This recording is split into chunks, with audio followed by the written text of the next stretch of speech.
नमो नमः. प्रवाचिका अहंदया जोशी अत्र समीशां स्वागतम. अग्रिमा कथा पठिष्यते अस्तु तर्हि आरंभं कुर्मः. माझ्याबरोबर आलेल्या दासी मला राजकन्या मानित. राजवाड्यातील दासींनाही तसेच वाटे. त्यामुळे त्यांच्यापैकी कुणीच माझ्याशी मिळून मिसळून वागत नसत. देवयानीचे काही काम नसले की मी रिकामी राही. मग प्रत्येक घटका मला खायला येई. ज्या जखमा झाल्याच नाहीत असे मी मनाला पडवीत होते, त्यांच्या खपल्यात तीक्ष्ण नखांनी ती घटका काढू लागे. शेवटी मन गुंतवून ठेवण्याचा उत्तम उपाय मला सुचला. चित्रकलेचा छंद पूर्वी मला होताच. आता सवडीची प्रत्येक घटका मी चित्रे काढण्यात घालवू लागले. कुठला ना कुठला छंद हे दुःखावरले फार गुणकारी औषध आहे. माझी चित्रे कितपत चांगली उतरली होती कुणास ठाऊक, पण ती काढण्याच्या नादात माझ्या मनाला विरंगुळा मिळे. नुसत्या एका सशाच्या पिलाची मी किती चित्रे काढली म्हणून सांगू. गुंजेसारख्या लाल लाल डोळ्यांनी टकमक पाहणारी चिमणी, काने उभारून चाहूल ऐकणारे, माणसे दिसताच भिवून पळून जाणारे, लुबलुब गवत खाणारे, आपल्या भावंडांशी खोटे खोटे भांडणारे, इकडे तिकडे उगी उड्या मारीत जाणारे, त्याचे प्रत्येक रूप मोठे मोहक दिसे, मनात ठसे. मग मी तेच कुंचल्याने सजीव करण्याचा प्रयत्न करी. सशाच्या पिलाचीच गोष्ट हवी कशाला? हरिण, मोर, हंस किंबहुना सारे पशुपक्षी ही सौंदर्याची निधाने आहेत. दाणा टिपायला येणारी चिमणी, भुरकन उडून जाणारी चिमणी, पिलांसाठी कुठून तरी काड्या आणि कापूस गोळा करणारी चिमणी, काऊचिव हे काही केवळ लहान मुलांची सोबती नाहीत, ते मोठ्या माणसांचेही मित्र होऊ शकतात. हा अनुभव मी चित्रे काढताना घेऊ लागले. सृष्टीत किती फुले आहेत, त्या फुलात किती रंग आहेत, किती गंध आहेत, किती विविध वृक्ष, किती विविध वेली, प्रत्येक दिवशीचा सूर्योदय निराळा, सूर्यास्त निराळा, वसंतातले चांदणे, वर्षाकालातील नदी, शरद ऋतूतील सस्य श्यामल शेते, शिशिरातले निष्पर्ण वृक्ष, जिकडे पाहावे तिकडे चित्राला विषय आहेत. या जाणीवेने मी जीवनाचा विसर करू लागले. मग त्याच्या रहस्यावर थोडा प्रकाश पडे. विविधता हाच या जीवनाचा देह आहे. परस्पर विरोधी गोष्टी हाच त्याचा आत्मा आहे. त्याचा रस, त्याचा आनंद, त्याची मोहिनी, त्याचा आत्मा या विविधतेत आहे, विरोधात आहे. या नव्या विचाराने माझ्या मनाला शांती लाभू लागली. देवयानी अनेकदा मला घालून पाडून बोले, पण ती शल्ये मला पूर्ववत टोचेनाशी झाली. ययाती महाराजांचा आणि माझा फारसा संबंध येतच नसे. तो येऊ नये म्हणून देवयानी किती दक्षता घेते हे पहिल्या दिवशीच माझ्या लक्षात आले. पण केव्हा तरी जाता येता महाराज सहज माझ्याकडे दृष्टिक्षेप करीत त्यांच्या दृष्टीत खरीखुरी सहानुभूती होती की माझ्या दुबळ्या मनाला तो भास होत होता कोण जाणे. कदाचित तहानलेल्या माणसाला दिसणारे मृगजळ असेल ते, पण त्यांनी नुसते माझ्याकडे पाहिले की मला बरे वाटे. एक गोष्ट तर कुणाच्याही लक्षात आली असती. दासी म्हणून मला कुठलेही काम सांगणे त्यांच्या अगदी जीवावर येई. एखादी वस्तू मी त्यांना नेऊन दिली आणि जवळपास देवयानी नसली तर ते हळूच म्हणत, तू कशाला आणलीस ही? दासीला सांगायचं होतंस. मी हसून उत्तर देई, मी सुद्धा दासीच आहे. ते हसून म्हणत, तू देवयानीची दासी असशील, माझी नाही. त्यांच्या स्वभावातल्या या गोडव्यामुळे राजमातेसारखाच त्यांचाही मला आधार वाटे. मात्र महाराजांची सारी कामे आपण करावीत, ते नेहमी प्रसन्न आणि आनंदित राहतील असे वातावरण निर्माण करावे असे मनात येत असूनही मी त्यांच्याशी कधी मोकळेपणाने 4 शब्द बोलले सुद्धा नाही. देवयानीचा स्वभाव मला ठाऊक होता. सुताने स्वर्गाला जाणारी होती ती. पण मी इतकी जपत असतानाही एकदा तो प्रसंग आलाच. महाराजांना तांबूल फार आवडे. देवयानी तो त्यांना करून देई. एके दिवशी नित्याप्रमाणे तिने तो दिला, पण त्या विड्याने त्यांचे समाधान झाले नसावे. ते तिला म्हणाले, माझं तोंड विडा खाल्ल्यासारखं दिसतं तरी का? देवयानी मंचकावर पडली होती. मी तिला वारा घालीत होते. तिने महाराजांना विडा करून द्यायला सांगितले. मी तो दिला. तो त्यांना आवडला. तो खाल्ल्यावर ते आरशापुढे जाऊन उभे राहिले आणि त्यांनी देवयानीला हाक मारली. तिच्या मनात उठायचे नव्हते. महाराज पुन्हा पुन्हा हाक मारू लागले. शेवटी थोडीशी चडफडतच ती त्यांच्याजवळ गेली आणि म्हणाली, काय हवंय? माझं तोंड बघा जरा. ही कसली मेली थट्टा? मला नाही आवडत असला पोरकटपणा. ही थट्टा नव्हे, बाहेरून तोंड बघ म्हणून मी कशाला सांगू? त्या दिवशी विहिरीतून तू वर आलीस तेव्हाच पाहिलं आहेस ते. आतून बघ जरा ते.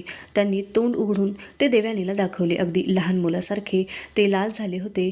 विडा चांगलाच रंगला होता. महाराज तिला म्हणाले, मी लहान होतो ना तेव्हा विड्याविषयी आम्हा मुलामुलींची एक समजूत असे. ठाऊक आहे का ती तुला? माझे वडील मोठे तपस्वी आहेत. ते उठल्या सुटल्या विडा चगळीत बसत नसत. मग मला कुठून या गोष्टी ठाऊक असणार? ज्यांचं प्रेम अधिक असतं त्यानं केलेला विडा अधिक रंगतो अशी समजूत. असं माझ्यापेक्षा शर्मिष्ठेचं प्रेम तुमच्यावर अधिक आहे म्हणायचं? होय ना. मग हे एवढं आडपडद्यानं कशाला सांगायचं? तिचं एवढं तुमच्यावर प्रेम होतं तर तिच्याशीच लग्न करायचं होतं. तुमच्या मातोश्रींनाही ते आवडलं असतं. क्षत्रिय राजकन्या आहे ना ती. महाराजांनी आधी तिची असली थट्टाच करायला नको होती, पण तिने सुद्धा अर्थाचा अनर्थ करून अशी डोक्यात राख घालायला नको होती. त्या दिवशी सारा राजवाडा डोक्यावर घेतला तिने. दासदासींच्या तोंडी ही गोष्ट झाली. लाजेने मेल्याहून मेल्यासारखे झाले मला. यानंतर मी पुन्हा कधीही महाराजांना विडा करून दिला नाही. पण देव्यानी आसपास नसली म्हणजे विचारीत, विडा आहे का? माझ्यापाशी तयार विडा कुठून असणार? मला नाही म्हणावे लागे. 10-5 वेळा मी नाही म्हटले, मग मलाच नाही म्हणायची चोरी झाली. एक चांगलासा विडा तयार करून मी तो जवळ लपवून ठेवून दे. महाराजांच्या जवळ कोणी नाही असे पाहून मी तो त्यांच्या हातात टाकी. मग केव्हा तरी महाराज देवयानीला उद्देशून पण माझ्या लक्षात येईल अशा बेताने म्हणत, तुझा कालचा विडा चांगला रंगला होता हो. आठवणी कशा असतात? स्वच्छंद फुलासारख्या, पाठशिवणीचा खेळ खेळणाऱ्या मुलींसारख्या, हळूहळू मिसळत जाऊन चित्रसौंदर्य वाढविणाऱ्या रंगासारख्या, वर्षाकाळात आकाशात स्वैरपण चमकणाऱ्या विजेसारख्या. कोणाला ठाऊक, जी आठवण सर्वात आधी सांगायला हवी होती ती तशीच मनात रेंगाळत राहिली आहे. हस्तिनापुरातला विवाहोत्सव मोठ्या थाटामाटाने साजरा झाला. महाराज आणि देव्यानी यांच्यावर चांदण्याचा वर्षाव करीत पती पत्नींचे मिलन घडवून आणणारी मधुरात्र उगवली. त्या उत्सव काळात मी शांत होते. देवयानीच्या सुखाने आपण क्षणभर सुद्धा दुःखी व्हायचे नाही. तिच्याशी स्वप्नात सुद्धा आपली तुलना करायची नाही. तिच्या वैभवाचा अंतर्मनात देखील हेवा करायचा नाही असे स्वतःला पटवून मी या दिव्याला तोंड देत होते. ज्या दैवाने देवयानीला सिंहासनावर नेऊन बसविले त्यानेच शर्मिष्ठेला सिंहासनावरून खाली ओढले. जगात दैवापुढे कुणाचे काही चालत नाही. मग शर्मिष्ठेनेच त्याच्या सत्तेसमोर मस्तक नम्र करताना खळखळ का करावी? पण माणसाचा खरा वैरी देव नाही, तो माणूसच आहे. माझी शांत वृत्ती पाहूनच की काय देवयानीला चिड आली. हा आनंदोत्सव पाहून मी अश्रू गाळावेत, तिचे ऐश्वर्य पाहून मी उसासे टाकावेत, तिचे सुख पाहून अस्वस्थ व्हावे असे वाटत असावे मनातून तिला. पण त्या रात्री ती महाराजांच्या महालात जायला निघेपर्यंत तो आनंद मी तिला मिळू दिला नाही. आपण मोठा विजय मिळवला असे मला वाटत होते, पण तिच्याजवळ असलेल्या ब्रह्मास्त्राची मला कल्पना नव्हती. महालात जाता जाता तिने मला आज्ञा केली, शर्मिष्ठे, महाराजांना तुझे विडे फार आवडतात. तसले विडे 20 तयार करून एका सोन्याच्या तबकात ठेव आणि ते तबक घेऊन आमच्या महालाबाहेर उभी राहा. मी हाक मारली तरच दारापाशी यायचं, नाहीतर दारापासून शक्य तितकं दूर उभं राहायचं. दासींना थोरा मोठ्यांच्या एकांतातल्या गोष्टी ऐकून त्या चहाटळपणानं बाहेर सांगायची भारी हौस असते, म्हणून मुद्दाम बजावते तुला. महाराज आणि मी खूप वेळ बोलत बसू, अगदी मध्यरात्रीपर्यंत. त्यांना अधूनमधून विडा लागेल. महाराजांना गाढ निद्रा लागली म्हणजे मग मी तुला जायला सांगेन. दुसरी कुठलीही दासी आज मला बाहेर नकोय. विड्यांचे तबक काय देवयानीला महालात ठेवता आले नसते? पण देवयानी महाराजांच्या शयन मंदिरात गेली. मी भराभर विडे केले. महालाच्या दारापासून दूर विड्यांचे तबक घेऊन उभी राहिली. थोड्या वेळाने महाराज आले. झटकन तबकातला एक विडा घेऊन मी तो त्यांच्यापुढे केला. त्यांनी तो घेतला नाही. माझ्याकडे त्यांचे लक्ष नसावे, कुणीतरी दासी इथे उभी आहे एवढेच फार तर त्यांच्या ध्यानात आले असेल. ते स्वाभाविक होते. तिलोत्तमेलाही जिचा हेवा वाटावा अशी लावण्यवती महालात त्यांची वाट पाहत होती. यावेळी तिच्याशिवाय त्यांना दुसरे काही दिसू नये, सुचू नये हेच बरोबर होते. महालाचे दार लागले. मी दूर दूर उभी राहिले. आज इकडे दुसऱ्या कुणीही दासीने फिरकू नये असा बंदोबस्त देवयानीने केलाच होता. त्यामुळे हातात विड्याचे तबक घेऊन एखाद्या भूतासारखी मी तिथे एकटी उभी होती. मनाला घातलेला लगाम सुटला होता. ते स्वैर उधळले होते. त्या दिवशी मी देवयानीशी भांडले नसते तर आजचा हा लाजिरवाणा प्रसंग माझ्यावर आला नसता असे वाटून मी खंत करीत होते.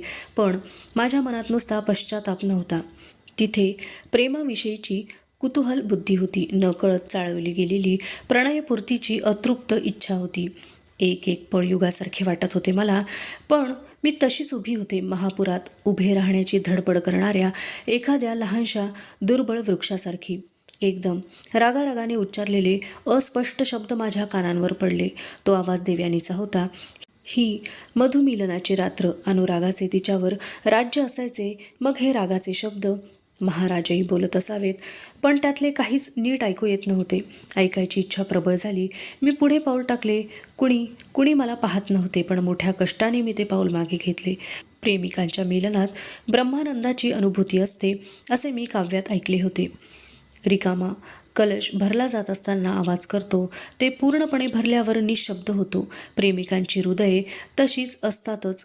ती प्रीतीने भरून गेल्यावर तिथे शब्दांना अवकाश असतो, असे या प्रसंगाचे एका कवीने केलेले वर्णनही मला ठाऊक होते. पण महालातून तर रागारागाचे बोलणे ऐकू येत होते. देवयानीच बोलत होती. त्या मानाने महाराजांचा आवाज मृदू होता. एकदम ताडकन दार उघडून देवयानी बाहेर आली आणि तरतर आपल्या महालाकडे चालू लागली. मी तबक घेऊन थोडी पुढे झाले. तिने माझ्याकडे रागाने पाहिले. माझ्या हातातले तबक तिने उडवून दिले आणि त्यातले 4-5 विडे पायदळी तुडवीत ती चालली होती. अवशिष्टा कथा अग्रिमे भागे पठिष्यते. अस्तु तर्हि पुनर्मिलामः. तावन्मंगलं भूयात् शुभं भूयात्. नमो नमः. धन्यवादः.